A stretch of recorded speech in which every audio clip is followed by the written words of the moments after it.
এই বিদ্যুৎ সূর্যের চেয়ে 5 গুণ বেশি তাপমাত্রা। হ্যাঁ, আকাশের এই মরণ ফাঁদ প্রতি বছর বাংলাদেশে গড়ে 350 জনেরও বেশি মানুষের প্রাণ কেড়ে নিচ্ছে। চলতি বছরের প্রথম 4 মাসেই মারা গেছেন 72 জন। জাতিসংঘ বলছে প্রতি বছর গড়ে 300 বাংলাদেশি শুধু বজ্রপাতেই মারা যান। তবে বজ্রপাত থেকে বাঁচার উপায় আছে, শুধু সেই উপায়গুলো জানতে হবে ঠিকঠাক। আমরা ভাবি ঘরে থাকলেই বুঝি নিরাপদ। ভুল ধারণা। ঝড় শুরু হলে ঘরের ভেতরের এই 3টি কাজ করা মানে আপনি রিস্কি জোনে আছেন। বজ্রপাতের হাই ভোল্টেজ কারেন্ট আপনার ঘরের ওয়্যারিং হয়ে মোবাইলের মাধ্যমে সরাসরি আপনাকে শক দিতে পারে। বজ্রপাতের সময় গোসল করা, কলের পানি ব্যবহার করা, নদী বা পুকুরে থাকা সবই বিপজ্জনক।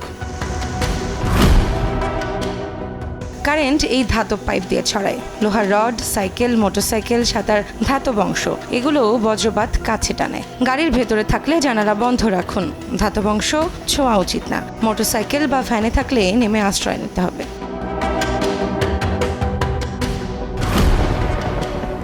গাছ বজ্রপাতকে আকর্ষণ করে। আশ্রয় নেবার জায়গা না থাকলে খোলা মাঠে হাঁটু গেড়ে কানে হাত দিয়ে মাথা নিচু করে উবু হয়ে বসুন।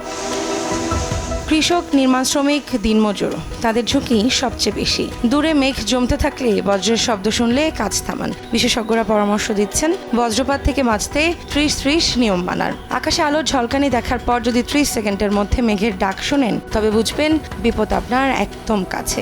সঙ্গে সঙ্গে নিরাপদ কংক্রিটের দালানে আশ্রয় নিন। শিশুরা ঝড় বৃষ্টিকে আনন্দের উপলক্ষ মনে করে, বাইরে বেরিয়ে যায়। তাদের বোঝাতে হবে যে বজ্রপাত খেলার বিষয় নয়। এই একটা কথা জানলে একটা শিশুর জীবন বাঁচতে পারে। বজ্রপাতে আক্রান্ত ব্যক্তির শরীরে কোনো বিদ্যুৎ থাকে না, তাই ভয় না পেয়ে তাকে স্পর্শ করুন। 3 মিনিটের মধ্যে সিপিআর বা কৃত্রিম শ্বাস প্রশ্বাস দেওয়া শুরু করুন এবং সম্ভব হলে দ্রুত হাসপাতালে নিন।